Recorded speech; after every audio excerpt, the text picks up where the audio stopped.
అందరికీ వందనాలండి.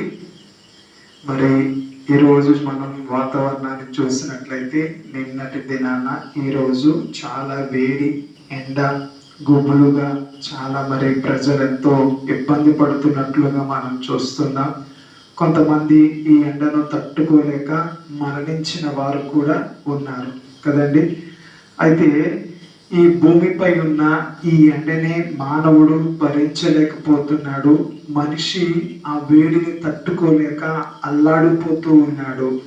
అలాగైతే మనిషి చనిపోయిన తర్వాత దీనికంటే భయంకరమైన నరకము, అగ్నిగుండము అనేది ఉందండి. మరి అందులోనికి వెళ్ళేవారు ఎవరు అని అంటే బైబిల్ గ్రంథం తెలియజేస్తుంది, పాపం వల్ల వచ్చు జీతము మరణము, అనగా నరకము. పాపానికి జీతం ఉంది, ఉద్యోగం చేస్తే జీతం ఉంది, పని చేస్తే జీతం ఉంది, వ్యవసాయం చేస్తే జీతం ఉంది. ఈ లోకములో మనిషి ఏ పని చేసినా ఆ పనికి జీతం అనేది ఉంది. అదే విధముగా పాపానికి కూడా జీతం ఉంది. అదేమిటి అంటే మరణం. ఏ మరణం?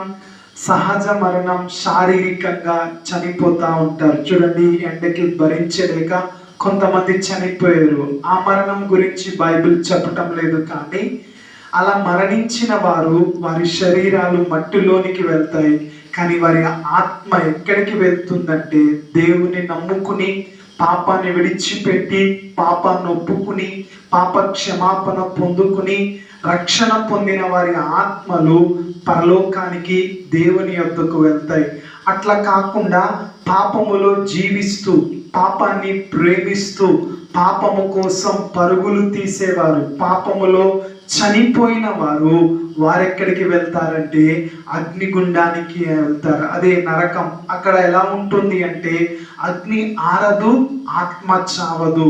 నరకం అంటే ఆషామాషి కాదండి, అది బగబగా మండే అగ్నిగుండం, భయంకరమైనది. ఈ ఎండ వేడిమి కంటే ఎన్నో కొన్ని వేల రెట్లు భయంకరమైన అగ్నిగుండంలోనికి మానవుడు వెళ్ళిపోతూ ఉన్నాడు. కారణం పాపం.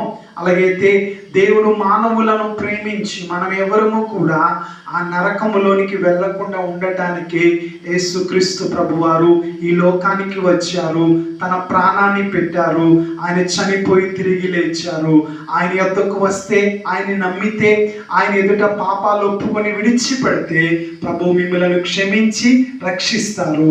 అటువంటి కృప ప్రభు మీకు అనుగ్రహించును గాక. ఆమేన్.